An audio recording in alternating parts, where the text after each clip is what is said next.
Right, what's happening, everybody? We're here again today, me and the guys, to discuss this week's topic. Will be injuries, which is, I think, an unfortunate part of jiu-jitsu. One of the worst parts of jiu-jitsu, obviously. But I know everyone here has had their fair share of injuries. So I don't know how to discuss this. I guess the first thing is, guys, sort of. What's your sort of strategy of dealing with injuries? Like, we'll ignore for now like minor things, stuff that affects your training. What's your strategy for dealing with that as part of within your training? So do you mean if you have a minor injury, you can still train around it, I think? Yeah, just ignore stuff like dislocated finger or something. Where, just to point out, guys, if you get a dislocated finger, you shouldn't have any time off. Not even in that class. Just put it back in and go. But stuff where you can't really train. So say, I think always anything core, shoulders, hips can be tricky to train around. Ribs. Yeah, I popped my ribs like this time last year, didn't I? And like I had a week or two off. I think I had a week off.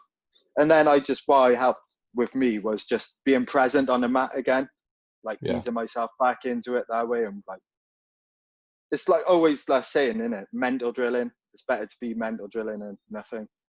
And I always found that helped me with like injuries, like with my knees and when I did my ribs. Just always like being present on the mat, so I'm not falling out of whack with stuff. Stay part of the team as well. Present. Yeah, I'm still like showing my face. I'm still present. Like I'm still learning at the same time. And you've like looking at it from a different perspective and being like on the mat side rather than being involved in the class, if that makes sense. You're looking at things like because you can't do it at that time. You're just like trying to force yourself to learn it more for muscle memory. Does that make sense? Yeah, I've actually found sometimes there's been times where I've had, when I was like sort of a student and I had an injury and I'd still go along to the class, and then I quite enjoy watching other people rolling, learning a lot from that. Yeah. Yeah, you always watch mistakes what people make as well.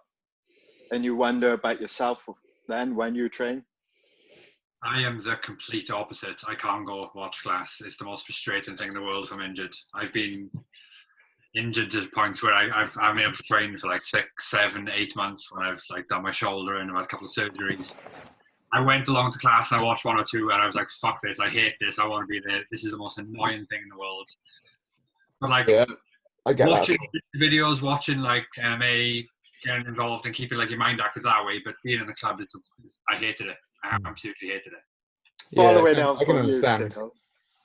Because I like to go along and watch if I am injured, but I can understand it being frustrating as well and not wanting to do it. Yeah, following along from TikToks, Rob will back me up on this. I'll be like, yeah, I'm just watching. And like, I'll look over and Rob will be glancing at me, catching me rolling.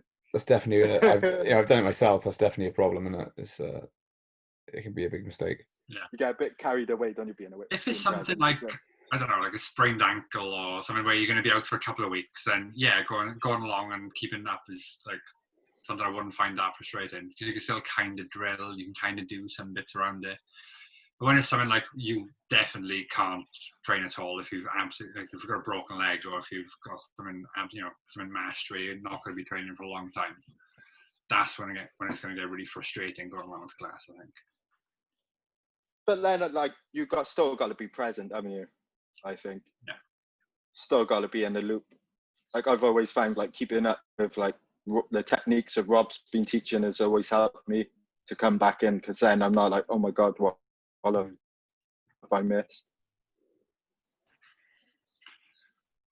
Yeah, definitely. So what about the like sort of dealing with the injury, like mechanics of dealing with the injury? We've obviously got Ken, your doctor, knows his stuff. My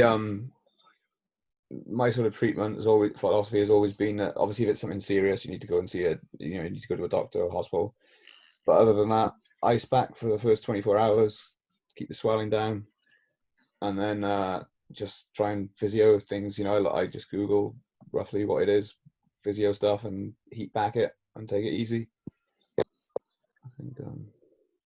I think the only thing I'm never sure about, and Ken, maybe is something you can sort of give us an idea about now, is like judgment of when it's okay to start training on something again, because obviously some injuries can be painful and still safe to train with, and then others can be only slightly painful, but it's very easy to make them much worse. I mean, I could just give the cop out GP answer and just say, if it hurts, don't do it. Yeah. But I mean, kind of the important bit of injuries is the recovery from it. Obviously, we don't want to be training with an injury if we know we're going to make it worse. And you'll kind of know that, like, within yourself. So you'd have to be an absolute idiot to have an injury and be like, oh, I'll be fine if I roll, and then continue rolling like 100%. Because if by rolling 100% the reason why you got that injury in the first place, then you're obviously just going to make it worse.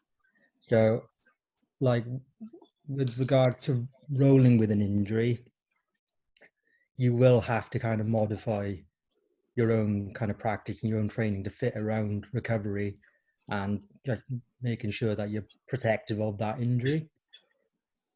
But like with regards to recovery, then a lot of people neglect it because you think, like my injury is just going to be bad for a few weeks and then I'll be 100%. So say 6 weeks for soft tissue injury, so like ligament, tendon or whatever, that's minimum 6 weeks to full recovery. It could always be longer than that. But the problem is that even when you've fully recovered, whatever soft tissues you've damaged then are still going to be weak. Like they're not going to be at the same level as before you got injured. And a lot of people neglect kind of the aspect of you need to strengthen those soft tissues again before like you can consider yourself fully fit for training again. And I think that's kind of the most important thing that people tend to leave out. Yeah, I think a lot of people don't do any rehab, do they? They just wait until it doesn't hurt, no, exactly. and then come back Exactly. training. It's a big mistake, because I've noticed as well how much you can improve the healing time with well done rehab, where you're helping to strengthen as much as possible while it heals. Yeah, well, likewise, you turn around and look at people who've had an injury, and then they come back and have the same injury again. Yeah, it happens so often. Yeah. So it's like the rehab side of it, definitely. I think when you say about training around injuries, and obviously that is something that's possible. I think one thing that people make a mistake with there is where people are too inexperienced to do it, really. So yeah. Or I think the more experienced you are, the more first of all you've got a better judgment of whether you can train with a certain injury, but then you're also able to control your training more. So obviously I could roll with some injuries, and I know that if I roll with certain people, then it's going to be fine. There's no problem. But like a white belt doesn't really have that sort of that skill level to be able to do that. So I think it's a lot more dangerous. Then I think that's people need to take that into account.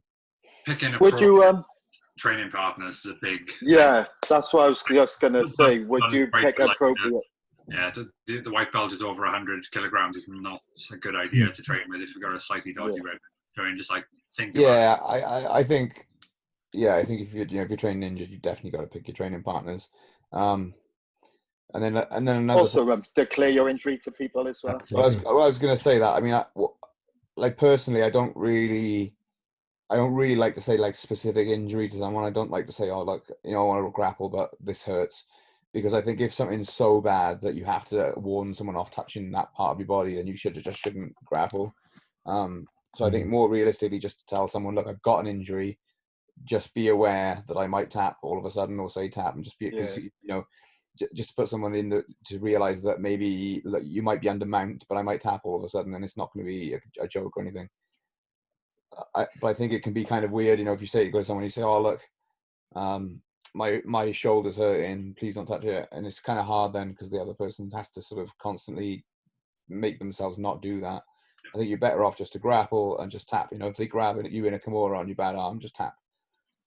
Yeah. So when I was having all the dislocation problems with my shoulder, what I would do was I would roll, and as soon as anyone isolated that shoulder, I would just tap. Yeah. So yeah, it's just better. I'd let them do roll normal, absolutely fine. But if they've got a Kimura grip on it, right? Okay, yeah, you got it. There's no point in fighting out today then, because I know I'm in danger of injuring it worse. But like I've 100% to get to that position. If you got it, then fair enough. That's it. Yeah, it's definitely the way to go, because you can even, in those situations, you can just tap and then say, look, I can't handle that on my shoulder. We can just restart from here. Don't go with the Kimura, or restart from knees, standing, whatever. Yeah, it's a tap. It's legitimate. They got me. So. And I guess that sort of actually can be good experience, can't it? Because you could always have the day where you decide to compete with an injury. Probably everyone here has done it. I know I've certainly competed with bad injuries. And then you've got that weakness there, you have to defend it. So learning to control and defend an injury in training, I think, kind of is something that is part of fighting, part of jiu-jitsu. I can't imagine many people are going in at world championship level completely uninjured. It's not very often somebody isolates that shoulder now, because I've had so much practice of defending and making sure that side of me is safe, that like it's very it's very uncommon that someone isolates that shoulder. So it has helped me, as a form of training as well. It's forced me to have good defense for that particular element of my body. So just injure one thing at a time and get greater at everything. Yeah. So that's sort of very, not really, but sort of leads into another bit, which is so like injury prevention. What's the, I think, like I say, unfortunately, injuries are part of jiu-jitsu. It's like any sport, isn't it? If you play a sport, especially a contact sport, you're going to get injuries. And then if that sport involves doing an activity where someone else is doing stuff that is designed to break limbs and tear things apart, then you're going to get injuries now and then. So what's the best way? How do we go about avoiding injuries, guys? Like, what's your thoughts on that? Lift. I didn't. Lifting weights, definitely. I didn't until I was 31, 32, after training jiu-jitsu 5-6 years and having shit ton of injuries. Yeah. And since I started lifting, it's made a hell of a difference. Absolute crazy difference. I still get injured, but I recover quicker, and it's nowhere near as frequent. Mm-hmm. Also, just doing a proper warm-up helps. Yeah. Either if you're just flow rolling or doing a little bit of stretching on the side, always warm up. I'm one to speak though, I'll just jump straight into a roll. Yeah, tell that to the higher blues and purple belts. Yeah. But yeah, I like to roll, that's a warm up. I think stretching as well, being flexible. More flexible you are, less likely you are to get injured. Well, look at Lou. And for example, is fighting Polaris. Anyone else who was getting attacked like that on their legs, their like legs would have just went bang. Mm-hmm. But we're so like flexible now from like smashing yoga for years. Just got rubber bones. It's a really good thing because it forces you to be strong in weird positions. Yeah, I think definitely you need to be strong in weird positions. So. Yeah, I think yoga is really beneficial for injury prevention. And like you say, I think weightlifting, if you're doing the right thing, sort of functional lifting, I think that one of the other things as well is just like attitude in training. Like obviously, I think in other discussions we've had, we said about ego. If you're grappling to the death every round against people, then you're also going to get yourself injured. Obviously, it's not just yourself you got to worry about as well. It's the training partners you could potentially injure as well. Yeah, I'd rather injure myself than someone else. But I think some people they're so caught up in winning. I think surprisingly, the most injuries I've seen over training in training aren't from submissions. They're normally from just people basing badly. But then when I have seen stuff that's jiu-jitsu's caused the injury, submissions cause the injury, it's pretty much every single time the person's had way long enough to tap, and it's been a choice that they've made basically. Yeah, it's for example, the blue belt, Dave, when Levi dislocated his elbow, he had like plenty of opportunity to tap it, and like after that happened, he just took it personal. He's like, Levi shouldn't have done this. Levi shouldn't have done that. It's like, dude, you was in that armbar for a while before, and we're like, Levi's super like competitive because he's like competes in CrossFit. He's got to go from point A to point Z as quick as possible and do you know what I mean? As explosive as he can. And Salah had plenty of opportunity to tap. Yeah, because I think really you want both safeties, don't you? You want you should be able to assume that your training partners won't try to injure you, especially with submissions. But then you also have to tap as well. You have to sort of like tap as if they're not going to keep you safe. Realize when you're caught. Yeah. It's like I got super flexible elbows, and I was still like I'll hold out on tapping on an armbar for a while because I know I can escape. But on the flip side, I know when my arm's like really isolated, and I'll just tap straight away. Just knowing your own body as well, I believe. Yeah, definitely got to know your own limitations. I think being part of a good training partner as well is if I've got an armbar and I know I'm hyperextending it, if they're not tapping, grimacing through, I'm not going to be hipping through. I'm going to leave that go and moving on. Probably. Depends if you like him or not. I don't want to snap someone's arm, man. Sure. You sure you don't really deep down? Would you in competition? Competition's different. Competition's absolutely different. If you're not tapping, I'm cranking.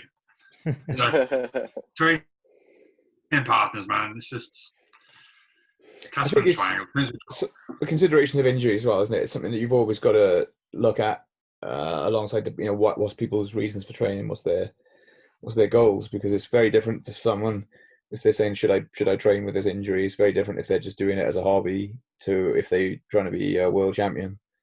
That's something I've told a lot of people over the years.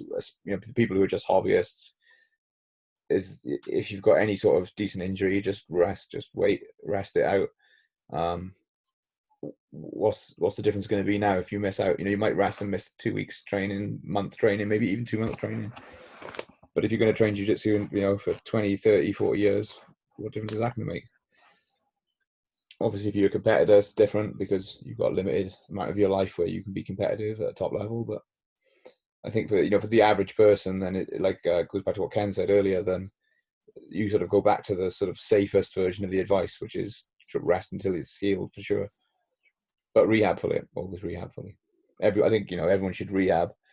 Again, obviously, if you're competitive, then you can push that rehab and make it a bit tougher for yourself. But I think that is a big thing people miss. Just touching back on that point about being a sensible training partner as well. It's like getting to know your teammates, like knowing like who you're training with, like hopefully what they do outside of training. Because we got a few musicians training with us, and it'll be an absolute disaster if we absolutely wrist lock the shit out of them. Because now we've just ruined their personal careers. All right, it's not just they're gonna have to miss jiu-jitsu, but it's like they're gonna struggle with their day-to-day life as well. So just get to know your training partners as well. Yeah, for sure. I mean, with that, so obviously with discussion a little bit about causing injury by submission. I've always erred on the side of caution. I'd always let go of submissions and things if I'm not sure. I think the only time really where you need to not punish someone but make someone realize that you have to tap, otherwise bad things are going to happen, is the sort of the people who just won't tap, people who just never ever tap in training, and they need to sort of be shown, hopefully with just a little bit of pain rather than a severe injury. But I think that is a big thing. Certainly, luckily, the injuries are rare. I've certainly only seen a very, very few from submissions in my time. It's usually scrambles and weird positions. Yeah, exactly. It's nearly always scrambles, being swept and basing. I've seen a couple where it's been a third party has caused it, so someone has been swept onto somebody's based arm or something like that. What's your worst injury you've seen, Rob? Cool. The worst I've seen. So in training was I think I've told you about this guy before. Was the key lock from in the guard. And the guy ended up with spiral fracture here. Couldn't move his fingers properly afterwards. That was pretty bad. But he had plenty of time to tap. So, and I'm not sure in competition. I've seen a few elbows. I refereed a fight where the guy broke his arm, and that was his upper arm again, as you could see his bone bulging out of his arm. There was one you saw at the same time as me in Bristol, Rob, when that guy pulled guards and went through his knee. Yeah. Remember that? Yeah. Yeah. So that was really bad. That was really nasty. I've seen a few things like that as well. A few guard jumps where the person's knees have gone. Yeah, that might be one of the worst in competition, actually. I saw a video before of a friend of mine's academy where a guy got taken down and broke his femur. That looked quite. It sounded quite nasty because there's quite a loud crack and quite a loud scream. That looked pretty nasty. But I think it's anyone listening to this that doesn't even train jiu-jitsu is probably going to be really scared now. But obviously, the reality is that injuries like this are really super rare. I've been training jiu-jitsu for 15 years, and they're just freak accidents, isn't they? Yeah, for the amount of jiu-jitsu I've seen. You were walking down the street. Yeah, I was going to say, in the 15 years you've been training jiu-jitsu, how many injuries have you actually seen? Yeah, very few really compared to the hours of jiu-jitsu, I think. And it's not as if, as an adult, you'd look at jiu-jitsu and think that must be perfectly safe. No one will never get injured doing that. So, like, only really bad, like, I've been training 3 years full time now, and only bad injury, like, I've only seen 2 bad injuries at most. Yeah. Like, one that made me really wince, and that was someone's elbow. What about minor injuries then? Do you think, so like fingers, toes, things like that? So definitely, definitely for a competitor, I'd say straight up a dislocated finger or toe, broken finger or toe is. You can always work around it, man. So what about hobbyists then? Is that something that hobbyists should take time off for? No. No, it's not up to I don't think someone, so, I gotta be honest. It's up, like, if they're a pussy, have time off. If you want to train jiu-jitsu, train jiu-jitsu. That's, like, I've been, like, coaching class and they'd be like, oh, my finger's here. I've, like, bent my finger back and I'm like, train. Or I've hurt my toe. I've stubbed my toe. Said purple belt who now lives with tickles hit his toe and stopped training jiu-jitsu. What about taping fingers, guys? Anyone a fan of taping fingers? Only if it, like, I've done it once. I've never ever put any tape on any of my fingers, but I've caught my they look beautiful as well. Finger in a gi, in Shandy's gi, and he rolled and my my finger dislocated. And we just straightened it back up, taped it, and just carried on rolling it. I think it can be beneficial. Yeah, if you have just dislocated it or it's broken, it can be good. But I'm not a fan of taping all the individual fingers separately. Does that do anything, Ken? You're a doctor. Tell me no. There's no foreseeable benefit to doing that apart from making you look a bit more G. Looks cool. What about when they, like, tape their fingers to stop the arthritis? No, that's bollocks. But I literally put tape around 2 joints because the joints I keep jarring. There's that purple bat in the background. Did anyone see him? I call that. That's an Instagram. Toe, man. Tickles, I just spotted an Instagram celebrity in your mirror. How many followers? How many followers do you have? Has he done 103,000, I think it is. Has he broke? Yeah. Tell him we're not interested. We don't want to know him until he's got 100,000 followers. Memoirs of a Baker hashtag. 94.2 thousand. Fucking hell. Check it out, guys. Memoirs of a Baker. Best Instagram baking channel. Get him at least 6 followers from it. Yeah. This is the shout out he finally needs to make it. Ask him to bring you baking goods when you see him in jiu-jitsu.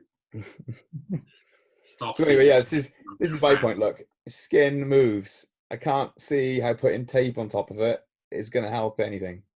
I think it's just. What about just to stop it bending, though? It's just in this. It's not going to move that much, and therefore it's not going to get jarred as much. Just to isolate it. I don't know. I think if you tape it to another finger, but I can't see how much taping on the outside of your movable skin layer is going to make much difference to dislocate. Oh no! Like, I've only, like, taped it to the other finger just to keep it straight. I think that definitely works. Yeah, just on that note, guys, taping, like, body strapping fingers is fine, and you can still train with them as long as your fingers aren't broken. Because the whole point of body strapping when they're broken is so that they don't move out of place. But if you're going to be gripping a gi with a broken finger, you can almost guarantee that your finger's not going to heal. Like, oh man, I remember my finger took months to heal, because every time, like you said, gripping a gi, someone would break it, it would just go again. I broke this and just trained normal with it, and now I can't touch it to my other fingers, and it's that shape. So I remember. What Ken said might be true, guys. I don't know. Should have got some It tape was on. Yeah, I should have the taped it. white collar MMA, and someone dislocated their toe, and Ken put it back in place for him. Oh, I've done that a few times, you know, in our academy. It's not just the MMA guys. Some people when they're rolling, they hit the wall, even though like we're always supervising. We tell people like when to stop, like if they're too close to the wall or coming off the mat or too close to each other. You always get the odd people that will roll really, really hard, and I'll just see it from like across the mat where someone will like get swept into a wall and dislocate their toes, and I have to be there to put it back. There's only so much you can tell people as well. Like, Yeah. stay away from a wall. Stay away from a wall. You just rolled into a wall. Some people over the years, people complained about, oh, this was it here about. And then, like, I watched some people, they've rolled off the mat. They're in a big pile of kettlebells or something, and they're still fighting each other. Just absolute madness.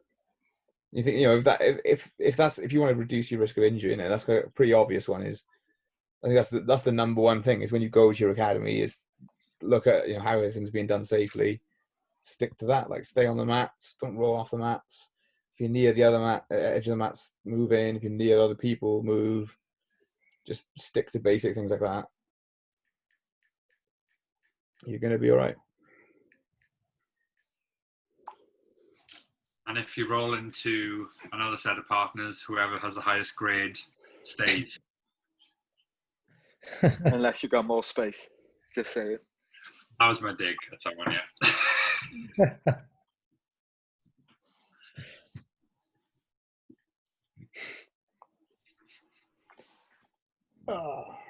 So anything else, guys? What's our other thoughts? Instagram is going after Gordon Ryan, and that's is there any other jiu-jitsu news at the moment? Hasn't been much this week, is there? What's happening with Instagram? Gordon Ryan is being called racist, and he's telling everyone that COVID doesn't exist. I think that's the rough gist of it. Doesn't, does it? Mm-hmm. Doesn't, does it? I may have exaggerated some of those points. I just had a lazy couple of months.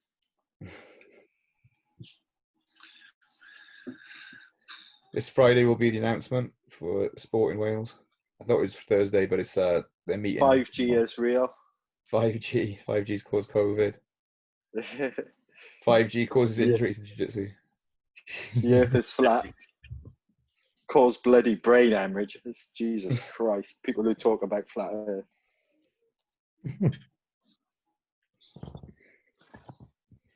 There's being a mad conspiracy theorist, the type of injury. Brain damage. Brain damage. We talked about concussions in jiu-jitsu. I definitely had one. Yeah, I've seen a few. I've seen someone someone that used to train or used to train with knocked themselves out. I've seen a refereed a fight where someone got sort of not totally KO'd, but they were like partially KO'd. That stopped the fight.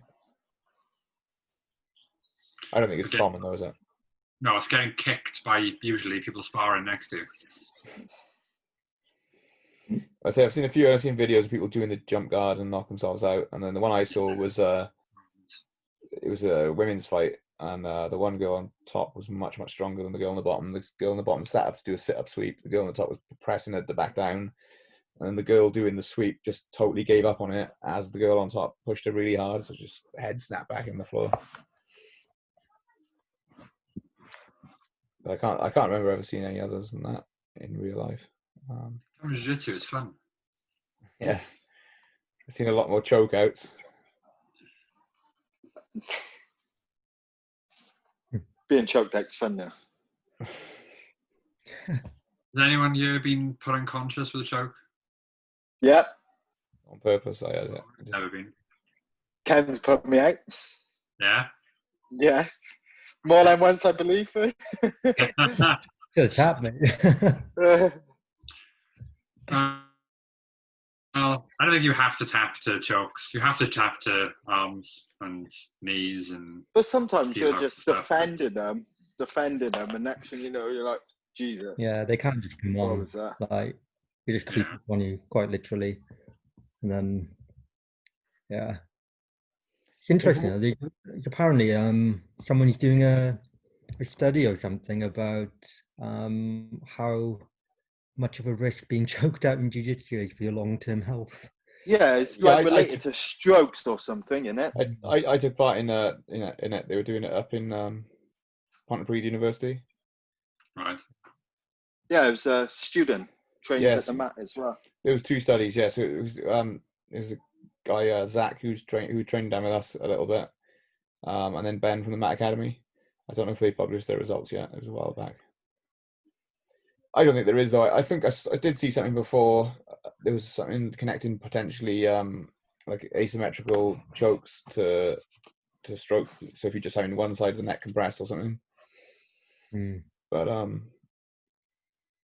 don't know. I can't imagine it could be that. I think it's like, my view on it is I don't think it's probably not that dangerous, but also it's probably best to avoid being repeatedly choked unconscious as well. So defend your neck. Yeah, I think it's kind of just, realistically, how many people are going out multiple times in their jiu-jitsu career? I think you should. Apparently. Yeah. Even if you train jiu-jitsu for like 60 years, and I really think you should keep the number of times you get choked fully unconscious under 10 quite safely. Because like Tom said, there are the chokes that come on super, super quick, but I mean, most of the time, you've got enough time to tap. Oh, the bow and arrow chokes are worse because you're like fighting the elbow, and next thing you know, they're just pulling tighter, thinking you can breathe, and apparently you're not. You can't.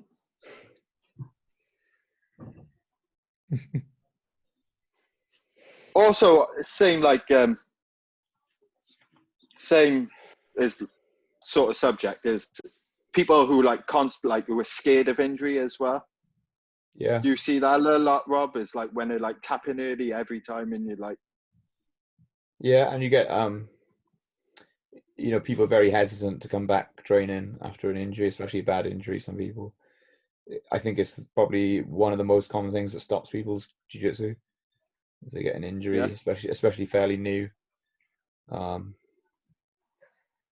If you get a bad injury, say you start training jiu-jitsu, and obviously these are rare, but sometimes the ACL snap happens to someone 1 month into training jiu-jitsu or something, which is obviously unfortunate, but I think that's definitely going to make it difficult for someone to come back, isn't it? If you've only just started, you manage to do something like that to yourself. And then, obviously people telling you, oh, this is rare, don't worry, wouldn't really make you that much happier because it did happen to you.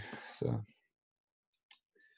but I think if you come back in an injury, you just have to go back. I've been there. I had a really bad shoulder injury once, and then when I returned, it just felt really sketchy doing even warm-ups, drilling. So felt sketchy, but I think you just have to just go for it once you're back. And if you can grapple, you can grapple. About the psychology part of it, like self-preservation after coming back from an injury?